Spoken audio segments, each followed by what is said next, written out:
ఓం గం గణాధిపతియే నమః. ఈరోజు మీకు ఒక అద్భుతమైన విషయాన్ని చెప్పదలుచుకున్నాను. చాలామంది యక్షిణీ దేవతలపై చాలా తప్పుగా ప్రచారం చేయడం, లేతే దాని గురించి వేరువేరుగా అనేక రకాలుగా భయంకరంగా ఉంటాయనటం, అలాగా విపరీతంగా చెప్తున్నారు. సరే, వాళ్ళ గురించి వదిలేసేయండి. మామూలుగా అసలు యక్షిణీ సాధనలు మనం చేయవచ్చా, చేయకూడదా? అసలు శాస్త్రాల్లో ఏముంది, తంత్ర గ్రంథాల్లో ఏముంది, అసలు పరమేశ్వరుడు పార్వతీదేవికి ఈ యక్షిణీ మాతల గురించి ఏమని చెప్పాడు, ఇప్పుడు మీకు నేను చెప్పదలుచుకున్నాను. మీరు జాగ్రత్తగా వినండి. ఇది రుద్రయామాళ తంత్రంలో ఉంటుంది. అసలు యక్షిణీ దేవతలు అనగా ఎవరంటే పార్వతీదేవి యొక్క అవతారాలే. ముని పొంగవులచే తెలపబడిన పరమశివుడే స్వయంగా పార్వతీదేవికి చెప్పిన విధానాలే ఇవన్నీ. ఆ శశిశేఖరుడు అయిన పరమేశ్వరుడు చూసి పార్వతీదేవి వినమ్రతంతో నమస్కరించి తన మనస్సునందున్న ప్రశ్న ఈ విధంగా అడిగినది: ఏ కల్పము వలన దారిద్రము అనున్నది లేకుండా పోవునో అట్టి దానిని నాకు చెప్పుమని. అంటే ఏ కల్పంలోనైనా దరిద్రం అనేది లేకుండా ఐశ్వర్యం కలిగే ఒక మంచి విధానాన్ని చెప్పు స్వామి అని చెప్పి పార్వతీదేవి ఆ నీలకంఠుడిని అడిగింది. అప్పుడు నీలకంఠుడు పార్వతీదేవి ప్రశ్నను విననంతనే మృదు మందహాసంతో నవ్వి, దేవి, పాపములన్నింటినీ నశింపచేసే దారిద్ర్యమును సంహరించుతూ కోరికలన్నింటినీ ప్రసాదించినది అయిన ఈ యక్షిణీ మంత్రములను పూర్వకాలము కుబేరుడు స్వయంగా బ్రహ్మదేవుడు వివరించాడంట. కుబేరుడికి బ్రహ్మదేవుడు చెప్పాడంట. ఆ పరబ్రహ్మచే తెలుసుకున్న ఈ యక్షిణీ విద్యను భక్తి శ్రద్ధలతో సిద్ధింప చేసుకొని విధి నాయకుడిగా నియమింపబడ్డాడంట కుబేరుడు.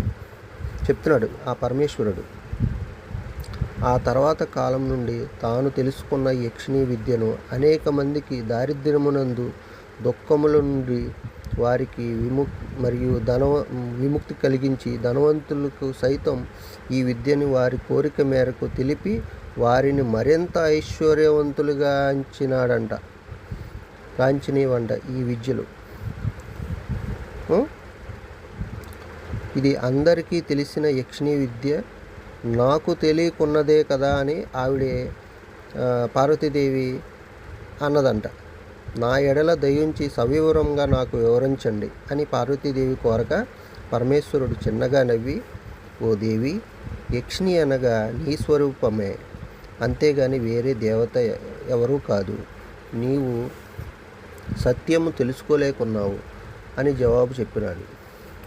అప్పుడు ఓ దేవి, బలహీనుడు, అర్హత లేనివాడు కూడా ఈ యక్షిణీ విద్యను భక్తి ప్రవత్తులతో మనోనిశ్చయంతో సవివరంగా తెలుసుకొని ఆ మంత్ర ప్రభావంచే ధీరోదాత్తుడుగా, విద్యావంతుడుగా, ఐశ్వర్యవంతుడుగా అగుచున్నాడు. ఈ సమస్త కోరికలన్నీ నీ రూపమును పొందిన యక్షిణీ దేవతను పూజించి భజించి వలనే ఇవన్నీ కలుగుతున్నాయి అని పార్వతీమాతకి యక్షిణీ స్వరూపమును సాక్షాత్తు ఆమె అవతార లేనని మానవాళికి అందరికీ తెలియజెప్పినాను అని అన్నాడు పరమేశ్వరుడు. ఇప్పుడు మీకు అర్థమైందా? పార్వతీదేవి స్వరూపాలే ఈ యక్షిణీ దేవతలు. ఇవి ఎందుకు సృష్టించబడ్డాయి అంటే ఫస్ట్ బ్రహ్మదేవుడు కుబేరుడికి చెప్పాడు. కుబేరుడు తెలుసుకొని ఆ గొప్ప పదవిని అందుకున్నాడంట. దీనివల్ల యక్షిణీ దేవతల వల్ల తర్వాత ప్రజలకి అందరికీ దరిద్రం అనుభవించుకున్న వాళ్ళకి, అనేక రకాల బాధలు పడుతున్న వాళ్ళకి అందరికీ కూడా ఈ యక్షిణీ దేవతలు ఒక అద్భుతమైన ఒక మంచి దారి అనమాట. ఈ యక్షిణీ దేవతల ద్వారా మనం సాధించవచ్చు అనమాట. అందుకే పరమేశ్వరుడు ఇది బహిర్గతంగా పార్వతీదేవికి చెప్తూ మనకు కూడా అందించాడనమాట. కాబట్టి మిత్రులారా, యక్షిణీ విద్యలు మన ప్రజలు యక్షిణీ విద్యలు వాస్తవంగా శాస్త్రాల్లో ఉన్నదైతే మాత్రం ప్రజల కోసమే అందించబడినవి ఇవి. ఇది దారిద్ర బాధల నుంచి, అనేక రకాల చెడు ప్రభావాల నుంచి, విద్య లేని వాళ్ళ గురించి, ఇక ఐశ్వర్యం లేని ఇలా అనేక రకాల కోరికలన్నీ తీర్చడం కోసమే ఇవి ఉన్నాయి. ఇవి అందుకే భగవంతుడు మనకిచ్చాడు. మనం చేసుకోవచ్చు, తప్పులేదు. ఇది జాగ్రత్తగా మనోనిశ్చయంతో చాలా జాగ్రత్తగా చేసుకొని పైకి రమ్మన్నాడు. మీరు జాగ్రత్తగా మీరు ఆలోచించి గురువుల్ని సందర్శించి వాళ్ళ దగ్గర తీసుకొని చక్కగా మీరు చేసుకోవచ్చు. ఇలా పార్వతీదేవికి ఇది నేను చెప్తుంది నా సొంత విషయాలు కాదు. ఇది కేవలం పార్వతీదేవికి పరమేశ్వరుడు చెప్పిన మాటలు. ఇది రుద్రయామాళ తంత్రంలో ఉన్నాయి, దత్తాత్రేయ తంత్రంలో ఉన్నాయి, సిద్ధినాగార్జున తంత్రంలో కూడా ఈ విషయాలు ఉన్నాయి.